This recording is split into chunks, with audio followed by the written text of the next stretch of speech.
আকাশবাণী কলকাতা জেলার চিঠি জলপাইগুড়ি থেকে পাঠিয়েছেন আমাদের সংবাদদাতা চন্দনা চৌধুরী। আরজি কর কাণ্ডের প্রতিবাদে দেশ, রাজ্য তথা জলপাইগুড়ি জেলা জুড়েও বিক্ষোভ মিছিল। দ্রুত বিচার এবং নারী সুরক্ষার দাবিতে গতকাল শিলিগুড়িতে ভোট দখল কর্মসূচি নেওয়া হয়।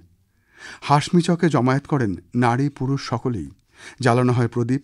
গত মাসের 9 তারিখ কলকাতার আরজি কর মেডিকেল কলেজ হাসপাতালে পিজিটি চিকিৎসককে ধর্ষণ ও খুনের ঘটনায় আন্দোলন ও প্রতিবাদে সরব হন সকল স্তরের মানুষেরা। লাগাতার চলছে রাত দখল কর্মসূচি। বিচার এখনও মেলেনি। রবিবার রাত 11টা থেকে সোমবার ভোর পর্যন্ত মোমবাতি জেলে মিছিলে হেঁটে গর্জে ওঠেন আইনজীবী, চিকিৎসক, বিশিষ্ট খেলোয়াড় থেকে শুরু করে সমাজকর্মী, মনোবিদ সহ সাধারণ মানুষ। গত বুধবার সন্ধ্যায় জলপাইগুড়ি ইঞ্জিনিয়ারিং কলেজের ছাত্রছাত্রী, অধ্যাপক, শিক্ষক ও অভিভাবকদের বিশাল মৌন মিছিল শহর পরিক্রমা করে। শান্তিপাড়া বেগুনটারি হয়ে সমাজপাড়ায় পৌঁছে গণবিক্ষোভ অবস্থানে সামিল হন তারা। যোগ দেন সাধারণ মানুষও। রাত পর্যন্ত অবস্থান করেন তারা। উত্তরবঙ্গের রাজবংশী সমাজের সঙ্গে ওতপ্রোতভাবে জড়িয়ে রয়েছে বিষহরা গান। সময়ের করাল গ্রাসে এই ঐতিহ্য হারিয়ে যেতে বসেছে। তবে নিজেদের চেষ্টায় সেই শিল্পকে ধরে রাখার চেষ্টা করছেন প্রবীণ কিছু মানুষ। কারো বয়স 70 পার করেছে, কেউ বা আবার 80-র দোরগোড়ায়। সন্ধে হলেই তারা মিলিত হন জলপাইগুড়ির পাহাড়পুর মোড়ের শিব মন্দিরে। মন্দিরের চাতালে বসে গান ধরেন তারা। যদিও আগের মতো আর শ্রোতাদের ভিড় হয় না গানের আসরে।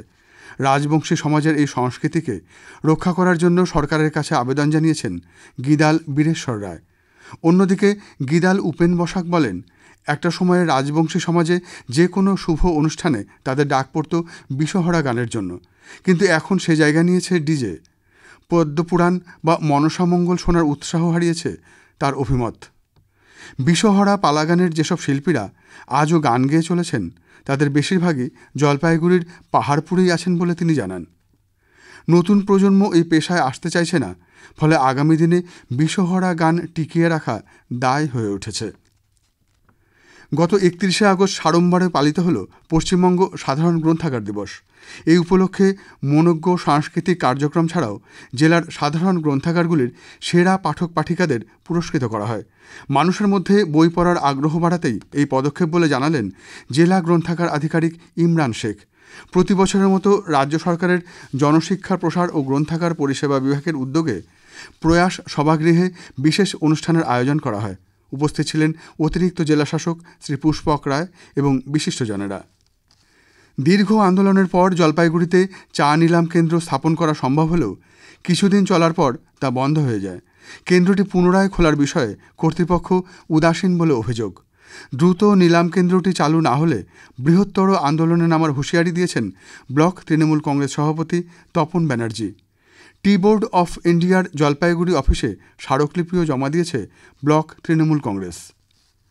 ময়নাগুড়ি ব্লকের উত্তর খাগড়াবাড়িতে রামসাই কৃষি বিজ্ঞান কেন্দ্রের উদ্যোগে গ্রামীণ মহিলাদের সম্প্রতি ছাগল পালনের প্রশিক্ষণ দেওয়া হয়েছে। অংশ নেন কলেজ পড়ুয়ারাও। Farmers training and interaction programme of goat farming শীর্ষক এই শিবিরে মহিলাদের আর্থিকভাবে স্বনির্ভর করে তুলতে হাতে কলমে প্রশিক্ষণ দেওয়া হয়। একদিনের এই শিবিরে যোগ দেন 54 জন মহিলা। উপস্থিত ছিলেন প্রাণীবিজ্ঞানী ডক্টর মানস কুমার দাস এবং জনশিক্ষা ডক্টর আধিকারিক সোমা ব্যানার্জি।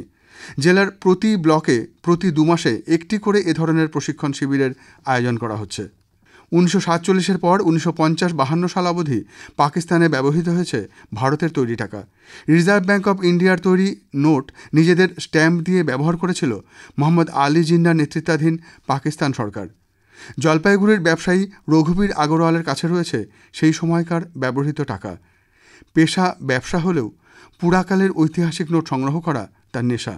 তিনি জানিয়েছেন, ডিজিটাল কারেন্সির ব্যবহার দ্রুত বাড়ছে, তাই এগুলি এখন প্রায় বিলুপ্তির পথে। তবে ইতিহাসের পাতায় স্বর্ণাক্ষরে লেখা রয়েছে পাকিস্তানের এই নোট ও ভারতীয় নোটের কথা। সেগুলি আজও জীবন্ত রঘুবীর বাবুর ব্যক্তিগত উদ্যোগে। জেলার চিঠি শেষ হলো। জলপাইগুড়ি থেকে পাঠিয়েছেন আমাদের সংবাদদাতা চন্দনা চৌধুরী।